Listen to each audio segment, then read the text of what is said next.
Hello musicians, Bucky Turtle here. Welcome back. I'm doing another tutorial here on the open source music notation software, MuseScore 2. And as I said before, this is a great piece of software. I really like it. And if you do enjoy it and you use it, be sure to go to the developer's website and show your support for their open source work. Now, today I'm going to be talking about three different functionalities of this software. We're going to be talking about how to enter fingerings, how to enter dynamics, and also how to enter tempo markings. Okay, so let's get started first of all with fingerings.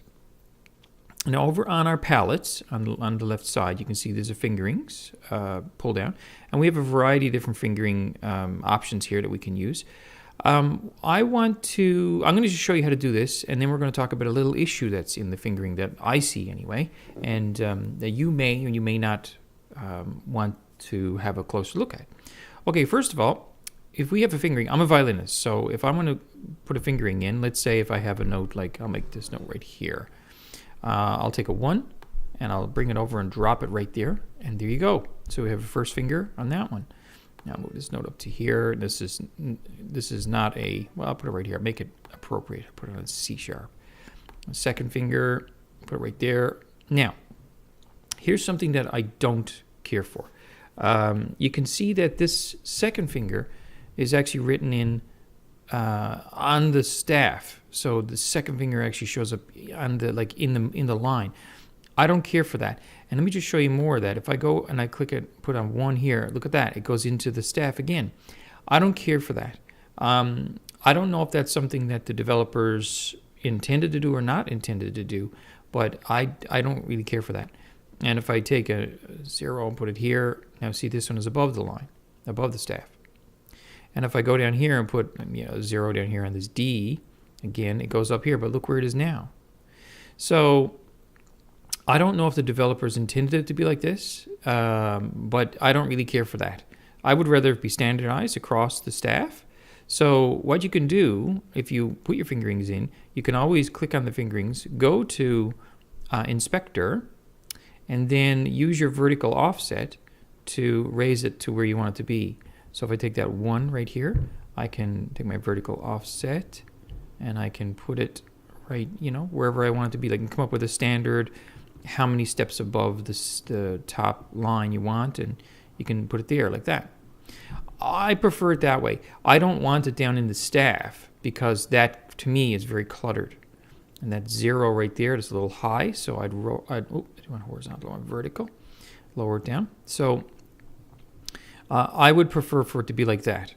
So it's easy to see where the fingerings are, and it doesn't interfere with the staff. And from an educational standpoint, I don't think it's a good idea to have a lot of things in the staff for students who are learning to read music.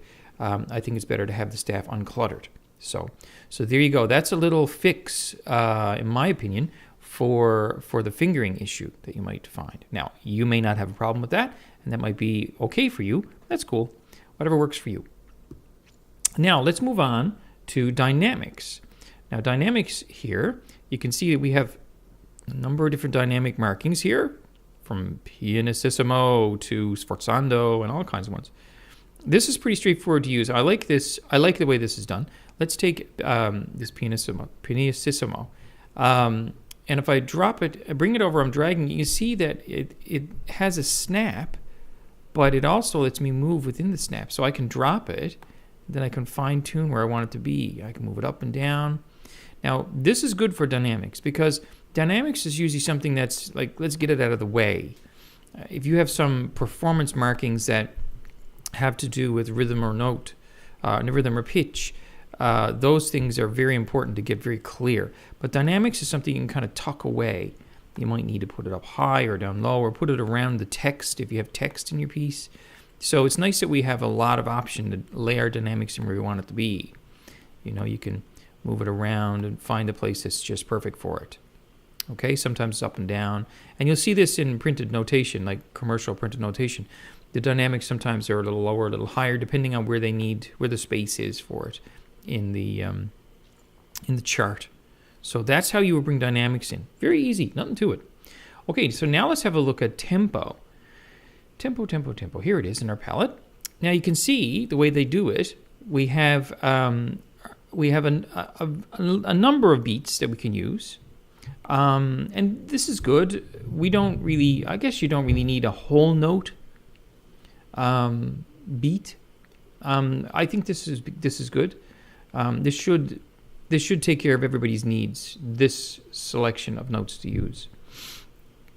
So let's just take one. Like I'll take my quarter note in. Now you drop this. If you just try to drop it on the bar, it doesn't drop. You see that? So like if you just try to drop it in on anywhere on the staff, it doesn't drop. You actually have to associate it with a note. So like I'm going to drop it right here on the very first note, and you see it'll pop up there. If I go over here and associate it with a note, let's say the third note of that bar, drop it. There you go. You see, so it will associate itself with a note, not a bar, not a measure. Okay, so once you get your note in there, once you get your tempo setting in there, you can do the same as you can with anything, any of the elements. You can go to Inspector, and you can change around where it actually sits specifically. You can move that around if you want to, make it lower or higher depending on where your needs are.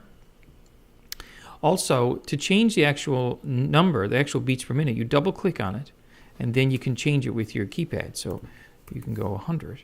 And there you go. So you can change things around that way. Okay, really easy to do. Nice and simple. It just makes sense. I know I use Pro Tools a lot, and boy, sometimes dealing with the tempo changes in Pro Tools can be your question. Like, well, why did they decide to do it that way?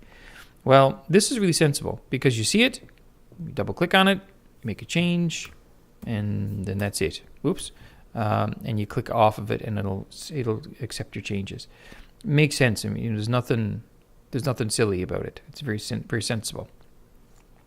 So that's that. So today we covered fingering, dynamics, and tempo, and those three things are very straightforward. But once again, the fingering, you may need to do some altering, like I did here, to get the fingering to look exactly the way you want it to be.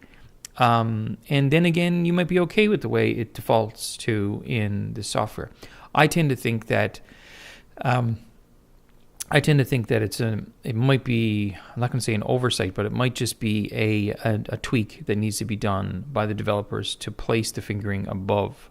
But then again, maybe not. But for violinists, I believe that this is what needs to happen, the way I've got it here.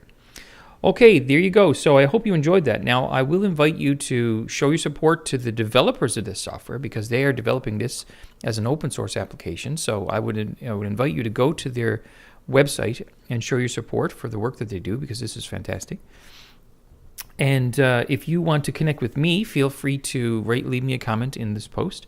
Or if you want to connect with me in the utopian.io Discord, feel free to do that as well. I'll be happy to talk to you about your music and hear any questions you may have about this software or Audacity or Helm or Hydrogen or VCV Rack, any open source music applications I'm happy to talk to you about.